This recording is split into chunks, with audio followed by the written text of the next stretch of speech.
Well, Tunisia's government says it's asked Saudi Arabia to extradite deposed President Ben Ali, who it's accused of committing serious crimes. Tunisian television has released pictures of treasures that were hidden around Ben Ali's palace. Hundreds of thousands of euros worth of money and diamonds were piled up in secret hiding places, including vaults behind a large bookcase. The nation was angered by reports that Ben Ali's wife fled the country and taking with her gold bars. Earlier, tens of thousands of people again demonstrated in Tunis, calling for the resignation of Mohamed Ghannouchi's transitional government. Well, still to come, this news hour from London. Joining the online revolution, Egypt's military launches its own Facebook page. And sexual violence in South Africa, we speak to men who've raped and try to understand why the crime is so rife.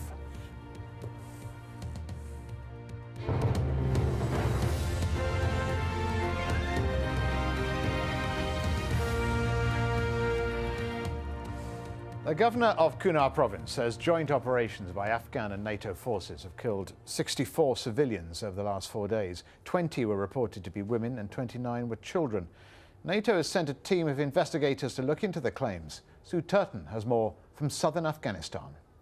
A joint 4-day operation had been launched by ISAF forces and the Afghan National Army on the Razi Arbat district of Kunar province, which is to the east on the Pakistan border. It's a valley area where reports of Taliban activity had come through. The local governor says that he believes 64 people were killed in the attack. Now, ISAF put out a report saying they believe they'd killed 30 Taliban fighters, which could mean that many civilians were also caught up in this attack. And an investigation has been launched into how many of those dead were indeed civilians. The governor's also told us that many of those who were injured in the operation and taken to the capital hospital were women and children. Now, the attack comes just a day after the Taliban launched a separate attack in the neighbouring province of Nangarhar in Jalalabad. The attack was on the Kabul bank by 7 suicide bombers. 2 who managed to detonate their vests. 5 were killed before they could do so. The bank at the time was full of government employees, local police collecting their wages. So far, we're told that 40 were killed and another 70 people were injured.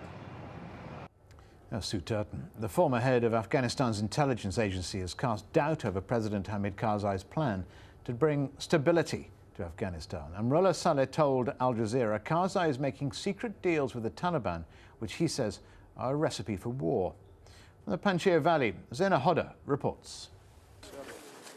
He fought the Taliban when he was the head of Afghanistan's intelligence agency for 6 years.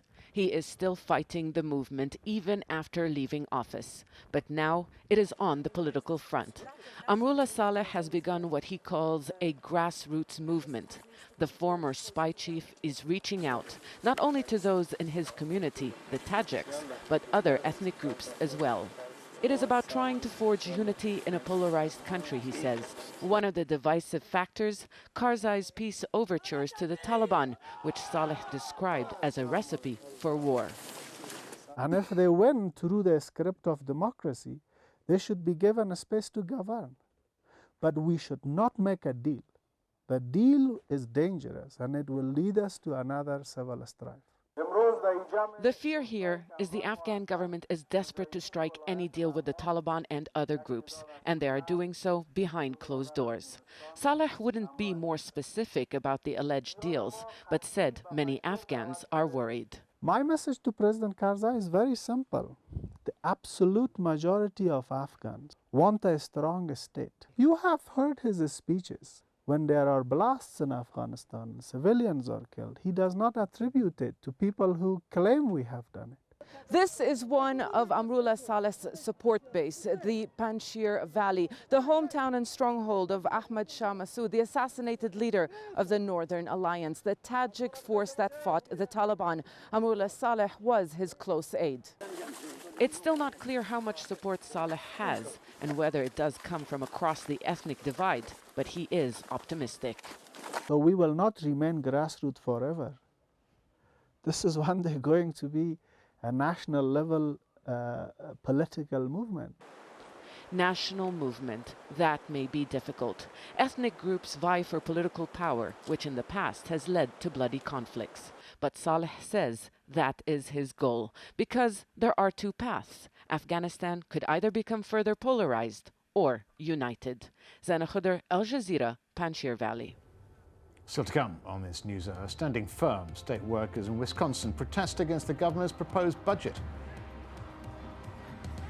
and cutting their losses, while Hamas is cracking down on male hairdressers in Gaza.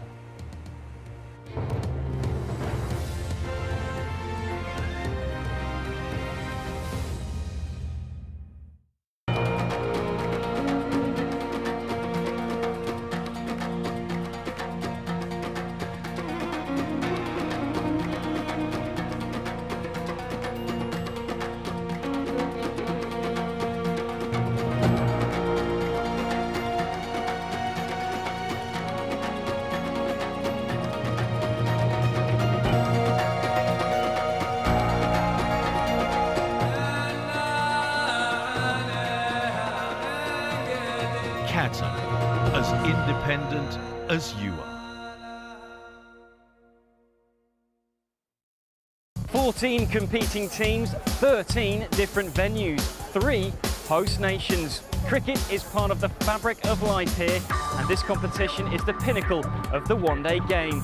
We'll be bringing you all the action and reaction from India, Sri Lanka and Bangladesh. The Cricket World Cup on Al Jazeera.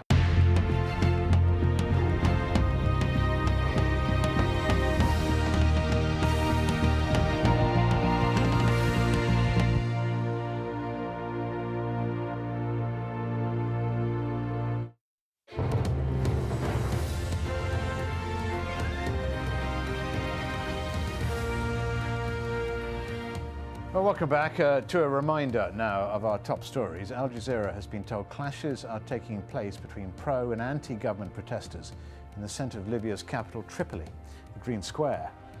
Now that comes as Libyan security forces continue crackdown on demonstrators, certainly in Benghazi. They fired again on mourners at a funeral for protesters killed in the last few days of unrest there. It's thought maybe up to 200 people have been killed. Hundreds of pro and anti-government protesters have clashed in the Yemeni capital, Sana'a. President Ali Abdullah Saleh says he's seeking a compromise with the protesters who are demanding that he step down. And US Secretary of State Hillary Clinton says Bahrain must carry out political reform immediately. Protesters remain camped out at the Pearl Roundabout in the capital, Manama. In Egypt, museums and other tourist attractions have started to reopen 9 days after the fall of President Hosni Mubarak. Hundreds of tourists flocked to the Egyptian Museum in Cairo. Some say they're still nervous about the political climate there.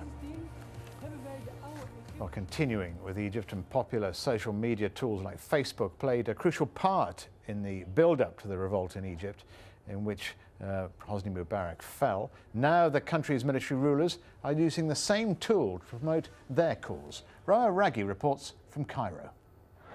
They've been communicating with people on the streets, and now they've turned to the internet to win hearts and minds. Egypt's Supreme Military Council has set up a